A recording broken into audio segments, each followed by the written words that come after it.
दोस्तों आज अपने साथ फ्रेम में है हीरो की एक्सट्रीम 250R और आज के इस वीडियो के अंदर हम करने वाले हैं इसका एक ओनरशिप रिव्यू। जो इस बाइक के ओनर है उन्होंने इस बाइक को करीब करीब 2 महीने यूज़ किया है, अच्छे चला लिया है, इवन सर्विस वगैरह जो है वो भी करा ली है। तो अगर आप इस बजट में जो है एक बाइक ढूंढ रहे हैं तो हीरो एक्सट्रीम 250R कैसे रहने वाली है, बाइक के ओनर से मिलते हैं और जानते हैं कि उन्होंने इस बाइक को क्यों परचेज किया और अभी तक जितना भी चलाया है उससे उनका कैसा कुछ एक्सपीरियंस रहने वाला है। तो मिलवाते हैं सबसे पहले इस बाइक के ओनर से। सर बहुत बहुत स्वागत है आपका। सबसे पहले अपना शुभ नाम बताइए। अर्जुन। अर्जुन भाई, कब परचेज करी ये वाली बाइक आपने? ये मैंने लास्ट ईयर दिसंबर में परचेज किया है। और अभी तक कितना टाइम हो चुका होगा? ऑलमोस्ट 2 महीना हो 2 गए। महीना। और इस 2 महीने में आपने इस बाइक को कितना चला लिया? ये 1700 चलेगी है, फर्स्ट सर्विस तो होगी, हो चुकी है। हो चुकी है। और ये डेयरी नंबर गाड़ी जो है मैं देख रहा हूँ, तो ये ऑन रोड कितने की पड़ी आपको? ये ऑन रोड मेरे को 194 की बता रहे थे हीरो प्रीमियम वाले। मैंने ऑलमोस्ट 1 लाख तक डाउन पेमेंट दी थी इसकी, क्योंकि कैश पे तो मैं भी नहीं उठा सकता था। तो डाउन पेमेंट देके वही 230 तक की पड़ेगी होगी। तो अब ये बताइए कि हीरो एक्सट्रीम 250R आपने परचेज करी है, और भी बाइक आती है सेगमेंट के अंदर, तो उन बाइकों को आपने नहीं देखा या फिर कैसे रहा आपने? मैं ड्यूक की सोच रहा था, बट वो थोड़ा एक्सपेंसिव साइड पे है, वो प्रीमियम भी है। ड्यूक की क्वालिटी जो बात है उसका वो प्रीमियम है, और इसमें आपको काफ़ी दिक्कतें दिख जाएंगी, वो मैं आपको बाद में दिखाऊंगा। ठीक है। बट इसको मेंटेन करना इजी हो गया। ठीक है। एवरेज बेशक ड्यूक के जितना दे रही है, बट मेंटेन आराम से हो जाती है। अच्छा, ड्यूक आपने सिर्फ पैसे ज़्यादा थे इसी वजह से छोड़ी? एक तो गाड़ी खरीदो महंगे में, फिर उसको मेंटेन करो और महंगे में, फिर उस चीज़ में फंस जाता है ना इंसान, तो इस वजह से मैंने हीरो की तरफ गया। और भी बहुत बाइकें आती हैं, लाइक पल्सर भी आती है अपना, तो पल्सर के बारे में नहीं सोचा? N250 भी आती है, वो कैसे रहा? नहीं, क्योंकि हीरो की पहली गाड़ी तो, और ये फास्टेस्ट है। 0 to 60 चली जाती है 3 सेकंड में। हाँ। 100 ये 6 सेकंड में क्रॉस कर लेती है, तो फास्टेस्ट सी दिल चला गया इसके ऊपर। तो अपनी लिस्ट में 2 ही बाइक रही, एक तो एक्सट्रीम और दूसरी ड्यूक। हाँ, ड्यूक महंगी पड़ेगी इसलिए एक्सट्रीम आ गई अपने पास। ठीक है जी, एक्सट्रीम आपने चला ली है 1700 किलोमीटर के आसपास। सबसे पहले बात करें चलाने में, ये बाइक कैसी है? चलाने में ओवरऑल बहुत मज़ा आता है। जो बात है, अगर आप गाड़ी को गाड़ी की तरह समझ के चलाओगे तो बहुत बढ़िया चलेगी। जैसे आपने बताया कि हीरो कहती है कि फास्टेस्ट बाइक है 250 सेगमेंट के अंदर, तो वो फील होता है जब चलाते हो आप? हाँ, बिल्कुल फील होगा। आप पंच सा आएगा, आप थोड़ा सा भी थ्रोटल दोगे ना आगे, तो पंच सा मिलता है कि सूं निकलने के लिए गाड़ी तैयार है, आप बस भगा लो। बट वहाँ कहीं ना कहीं थोड़ा बहुत डर भी लगेगा आपको, क्योंकि थोड़ी इसका फेयरिंग ज़्यादा वैसे है। अगर ये एक बार टूट गया, रगड़ गई, तो समझ लो काम खराब है इसका। ठीक है जी। तो अब ये बताइए कि चलाने में आपको बढ़िया लगी? अगर हम बात करें ब्रेकिंग वगैरह की, तो ब्रेकिंग कैसी लगी आपको इसके अंदर? पिछले तो देखो है ही नहीं, कोई फायदा नहीं है पिछले की बात करने का। अगले ब्रेकिंग बहुत सही है, क्योंकि कई बार मैं बचाऊँ, पिछले ब्रेक हल्के से ही मारोगे तो आपका ABS ऑन हो जाता है। ठीक है। जिस चीज़ में दिक्कत है, क्योंकि हर जगह कट की आवाज़ आए तो मज़ा नहीं आता। राइड क्वालिटी काफ़ी ज़्यादा वो होता है, इससे इफेक्ट पड़ता है राइड क्वालिटी पे। मगर आप फ्रंट के ब्रेक बहुत प्यारे हैं, जहाँ आप गाड़ी रोकोगे वहीं रुक जाएगी। अभी तक कितना मैक्सिमम ले जा चुके होगे इसकी स्पीड को? मैं 132 पे जब चला रहे थे तो कैसा को वहाँ पे मतलब वाइब्रेशंस वगैरह फील हो रही थी? वाइब्रेशंस मैं बताता हूँ आपको, ये जो साइड का ये हुक है, ये मैंने निकाल रखा है, जिसकी वजह से वाइब्रेशन मेरे को फील होता है। और एक तो ये नंबर प्लेट है, ये प्लास्टिक का दे रखा है उन्होंने, शोरूम वालों ने, तो इसकी भी आवाज़ घर ये चीज़ करता रहता होगा। ठीक है। बहुत ज़्यादा ओवरऑल क्वालिटी खराब कर देता है राइड की। ठीक है जी। तो मतलब हाई स्पीड पे स्टेबिलिटी रहती है? हाँ, स्टेबिलिटी रहती है। अगर हम बात करें लाइटिंग वगैरह की, तो इसमें आई थिंक आपको ऑटो हेडलाइट्स मिलती है? जी हाँ जी। तो भाई इसमें ऑटोमेटिक हेडलाइट्स आती हैं और कंप्लीट सेटअप जो है अपना LED बेस रहने वाला है। LED बेस है। नाइट टाइम में चलाने का मौका मिला है कभी? हाँ, नाइट में मिला है। तो नाइट में ऐसा लगता है परफॉर्मेंस वगैरह कैसी है इसकी? परफॉर्मेंस आपको पता है क्या, इतनी नीड ही नहीं पड़ेगी इन लाइटों की, अगर आप सिटी में चलाओगे? हाँ, इतनी नीड ही नहीं पड़ेगी। और बाहर चलाओगे तो जहाँ थोड़ा अंधेरा होगा वहाँ अपने आप एडजस्ट हो जाता है, तो उस चीज़ में आपको मज़ा आ जाएगा चलाने में। ठीक है। तो ओवरऑल लाइट का परफॉर्मेंस बढ़िया लगा आपको? सब कुछ बढ़िया है, हीरो ने कमाल कर दिया। मैं सही बोलूँ, बहुत बढ़िया गाड़ी बनाई है इन्होंने। KTM के बाद की गाड़ी, बेशक KTM में प्रीमियमनेस है, महंगी गाड़ी है, बट सस्ते में अगर बढ़िया का मजा चाहिए तो आप इसकी तरफ जा सकते हो। देसी ब्रांड आपको मिल जाता है। हाँ। ठीक है। ये तो कितनी माइलेज आप निकाल लोगे इससे? अभी तो मैं कितना, अभी 23 का दिखा रही है, बट जब मैं गाड़ी लाया था तब मेरे को 15 का एवरेज दे रही थी। ठीक है। अब लगा लो आप। तो मतलब माइलेज जो आपको मिल रही है सिटी की माइलेज है अपनी? सिटी में आपको 21-22 तक का मिल जाएगा, क्योंकि मैं थोड़ी रश ड्राइविंग करता हूँ। मैं 0 से 60 से 100 में जाने के लिए लगा रहता हूँ, इस वजह से माइलेज थोड़ा कम मिलता है। और मेरे को इतना बुरा भी नहीं लगता, क्योंकि मैं गाड़ी चलाता हूँ। मतलब एग्रेसिव ड्राइविंग? हाँ, अब राइडिंग अपनी हाँ, मैं चलाता हूँ, इस वजह से मेरे को बुरा नहीं लगता। तो माइलेज आपको ठीक लगती है अपने हिसाब से? ठीक है, घर वाले दे देते हैं, पैसे डलवा लेते हैं। ठीक है जी। तो भाई भगाने वाली बाइक है, तो जहाँ जगह मिलती है वहाँ भाई भगा कर चलाते हैं। मैं भगा के चलाता हूँ। सर्विस की अगर हम बात करें, जैसे कि आपने कहा कि पहली सर्विस हो चुकी है, सर्विस एक्सपीरियंस आपका कैसा रहा?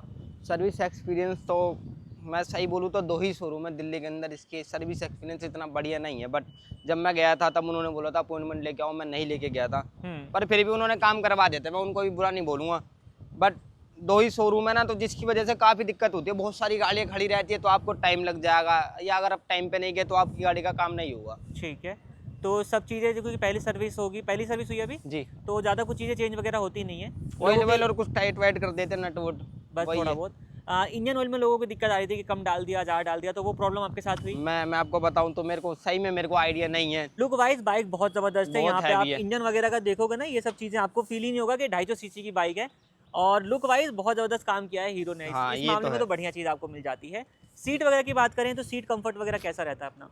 पिलियन के लिए सीट सही नहीं है, क्योंकि ये सीट काफ़ी ज़्यादा वो छोड़ा दे दिया है। हाँ जी। तो अगर आप बैठोगे तो इतने में आप एक बंदा सिंगल इतने में बैठ जाता है, तो पीछे वाला आगे की साइड घुसता है, तो जिस चीज़ में काफ़ी दिक्कत है। और एक तो अपना गैप देखो, इस गाड़ी में भी काफ़ी दिक्कत है। तो टेपिंग का तो हटा दो, गैप देखो आप, तो पैनल ये, गैपिंग ये वगैरह? देखो पैनल गैपिंग काफ़ी ज़्यादा है इस गाड़ी में। अब ये बताइए कि आपकी हाइट क्या होगी वैसे? मेरी 5'8" 5'9" है। 5 में एक बार बैठ के दिखाइए कैसा रहता है अपना।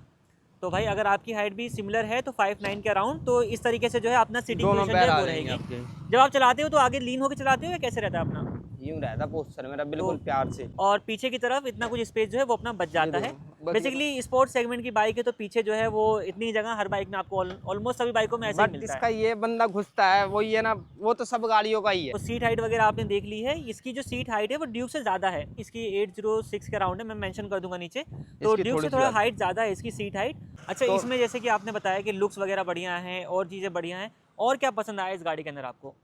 मैं जब मैं ये गाड़ी परचेज करने गया था, तब मैं यूट्यूब पे मैंने वीडियो देखी थी। तो ये जो 0 से 100 कर रही थी ना, उस चीज़ ने मेरा ना दिल सा वो कर लिया कि हाँ, अब गाड़ी चाहिए तो यही चाहिए। तो मैंने कुछ नहीं देखा इसमें, मैं ओनली स्पीड के हिसाब से गया हूँ इस पर, क्योंकि फास्टेस्ट थी, ड्यूक को टक्कर देने के लिए यही गाड़ी थी। और कम ड्यूक पैसों में मिल जा रही थी। हाँ, कम पैसों में बढ़िया मिल रही है। अब थोड़ी बहुत दिक्कत है तो उसको इग्नोर करना पड़ेगा। अच्छा, दिक्कतों की बात आपने 2-3 बार बोल दी, क्या दिक्कतें आ रही हैं वैसे? आपने एक बार ये देखो, ये पैनल गैप देखो, गैप है ये देखो अच्छा जी, काफ़ी ज़्यादा। और मतलब एक कि जब आवाज़ देखो, ये आवाज़ देखो, चरचराहट है, हाँ। थोड़ा सा रेटलिंग वाला रहेगा। ये देखो काफ़ी ज़्यादा पैनल गैप, इस चीज़ में दिक्कत है। बट कोई ना, फर्स्ट जनरेशन है, दूसरे जनरेशन में अपग्रेड करके दे देगी हीरो। ठीक है जी, ये अपना चार्जर कौन सा वाला है हाँ। अपना? सी टाइप है? हाँ जी, नहीं, यूएसबी टाइप है। USB है। अच्छा, इंजन से कभी ओवर हीट वगैरह का इशू आपको फील हुआ? वो तो यहाँ दिखा देता, बट उतना होता नहीं। पंखे चालू हो जाते तो बस वही है, 2 घंटे ड्राइव करके वो ओवरऑल ऊपर चला जाएगा। आप जब बंद करोगे तो खत्म। देखो अभी भी दिखा रहा है, कितना भी चला के क्या है। ठीक है। अच्छा, ये बताइए कि इसकी जो विजिबिलिटी वगैरह कैसी है अपना? ये एडजस्ट पे हो, मतलब ऑटो पे कर रखा है, तो डे के हिसाब से अपने उस पे हो जाता है। मतलब बढ़िया है, आपको कहीं जाओगे ना, कहीं किसी चीज़ में इस गाड़ी में दिक्कत नहीं मिलेगी।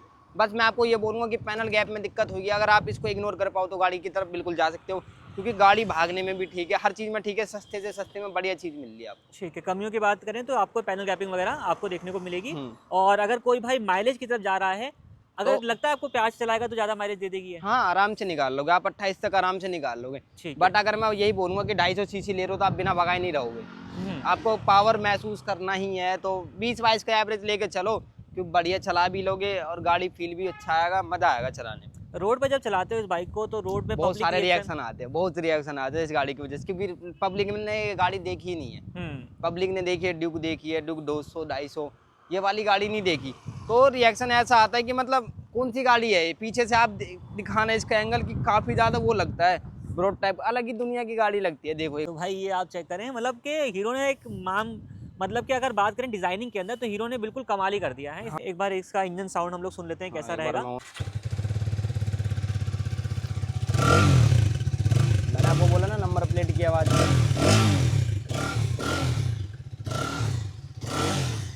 ये आ रही है इस चीज़ में वो करती आवाज़ आती है, जिसकी वजह से काफ़ी अनोइंग है ऐसा है, क्योंकि आप इतनी बढ़िया गाड़ी लेके जाओगे ना, ये आवाज़ करे, बहुत तो दिमाग कहीं ना खराब कहीं माइंड डिस्टर्ब कर देता है। बहुत ज़्यादा हो जाता है, कहीं ना ठीक है। कहीं क्या गाड़ी चीप सी लेके जा रहे हैं। अच्छा, इसका एक रिव्यू मैंने पहले भी किया हुआ था, तो एक भाई ने बताया था कि उसके अंदर जो है वो जियो फेंसिंग वगैरह आती है, मतलब नेविगेशन वगैरह कर सकते हो, हाँ, फोन से बंद कर सकते फ़ोन हो। पे सब कुछ दिखाता है, इसका ऐप है, एक SOS का भी है। मैं फ़ोन का आपको वैसे दिखा सकता हूँ, ये अभी घर की लोकेशन थी इस पे, बट इन्होंने गाड़ी देखो ट्रैक करा, हम M2 के पास है, ये गाड़ी देखो बिल्कुल सही जगह बता रहा है, बेशक थोड़ा पास है, थोड़ा बहुत वो बता रहा है, मगर जो ओवरऑल मतलब वो कि है आप ना। अपनी गाड़ी जो है हाँ। कहीं भी खड़ी करो फाइंड कर लेगा ये। हाँ, एक तरीके जीपीएस GPS लगाने की जरूरत नहीं पड़ेगी, एक ट्रैक व्हीकल का ये तो बता दे, इमोबिलाइज है इसका। मैंने यूज़ इतना वो देखा नहीं, बट मतलब इंजन बंद करना हो तो आप कर सकते हो। हाँ। ठीक है। और SMS के लिए SOS का है, SOS का है, इसके अलावा शेयर बाइक की बाइक लोकेशन किसी को भेजनी है वो है, अपनी व्हीकल फाइंड करनी है वो है, रोड साइड असिस्टेंस है वो है। मतलब कमाल के फीचर्स जो आपको मिलते हैं, बड़ी बड़ी गाड़ियों में नहीं मिलते, वो सारे फीचर्स इसमें मिल रहे हैं अपना, है ना। आप डायग्नोसिस वो चेक कर सकते हो कि गाड़ी में कहाँ क्या दिक्कत है, मतलब हर चीज़ का आपको ना इसी ऐप से पता लग जाएगा, तो दिक्कत होनी नहीं है। ठीक है जी। तो अभी तक जितना आपने इस बाइक को चलाया है उसके हिसाब से अगर हम बात करें तो पैसा वसूल लग रही है बाइक ये अपनी? हाँ बिल्कुल पैसा वसूल है, और थोड़ा बहुत तो लगे, पैसा वसूल तो है। आपको गाड़ी चलाने में ही मज़ा इतना आ जाएगा कि आप पैसों की सोचोगे नहीं। और अगर हम बात करें पूरे गाड़ी को ओवरऑल एक नंबर देना हो 10 में से, अब तक जितना चलाया है या जो कमियां हैं अच्छाइयाँ सबको मिला करके 10 में से आप कितने नंबर देना चाहेंगे? अब गाड़ी है, देखो है तो मेरी, बट मैं 10 में से 8 दूंगा, क्योंकि मेरे को पावर के हिसाब से सब कुछ ठीक लगा। अब 2 नंबर में इसलिए काटूंगा क्योंकि इसके ये देखो पैनल गैप। ठीक है जी। तो ये जो छोटी मोटी कमियां हैं इसको इग्नोर अगर आप कर सकते हैं तो आप इस बाइक की तरफ जा और सकते हैं। एक अगर आप बाइकर हो ना, तो आपको ये चीज़ें इग्नोर करनी पड़ेगी, क्योंकि आपको बाइक से प्यार होना चाहिए, रोड से प्यार होना चाहिए, इन सब चीज़ों पे ध्यान नहीं जाना चाहिए उस चीज़ में। तो मैं तो हूँ, तो मेरे को ये इन सब चीज़ों से इतना फ़र्क नहीं पड़ता। ठीक है, ये तो बेस्ट चीज़ रहने वाली है कि जो आपने चीज़ परचेज़ करी है उससे आप खुश रहिए हैं। तो भाई ने सारा कुछ अपना एक्सपीरियंस जो है वो बता दिया। अभी भाई ने बाइक जो है 1700 किलोमीटर ही चलाई है, तो हम बहुत ज़्यादा डिटेल में बात भी नहीं कर सकते हैं। थोड़ा सा वेट करेंगे, जब भाई करीब 10,000 किलोमीटर चला लेंगे तो एक बार फिर से हम लोग मिल करके हाँ। एक लंबा जो ओनरशिप लॉन्ग टर्म वाला रिव्यू जो है वो ले लेंगे। वो भाई के चैनल पे ही मिल जाएगा आपको, क्योंकि भाई से अब मेरी बात होती रहेगी रेगुलर बेस पे। ठीक जो बाकी के राइडिंग की वीडियोस मैं भाई को बताता रहूँगा। बाकी अगर आपको इस बिटवीन कुछ और भी चीज़ जाननी हो भाई से कि क्या हो रहा है बाइक के अंदर क्या नहीं हो रहा है, तो भाई के चैनल भी है। किस नाम से भाई चैनल अपना? राइड विथ अर्जुन, आप चाहे यूट्यूब पे वो देखो चाहे इंस्टा पे राइड विथ अर्जुन ही है। तो आप यहाँ पे जाकर इनसे कांटेक्ट वगैरह कर सकते हैं और जो भी आपको जानकारी चाहिए बाइक के लिए वो आप जान सकते हाँ हैं। मैं बता सकता हूँ आपको इस बारे में। ठीक है, बाकी अगर कोई भाई अपनी बाइक का ओनरशिप रिव्यू हमारे साथ शेयर करना चाहता है तो हमें कांटेक्ट कर सकता है। इस वीडियो को हम लोग यहीं पर एंड करते हैं। वीडियो देखने के लिए आप लोगों का धन्यवाद।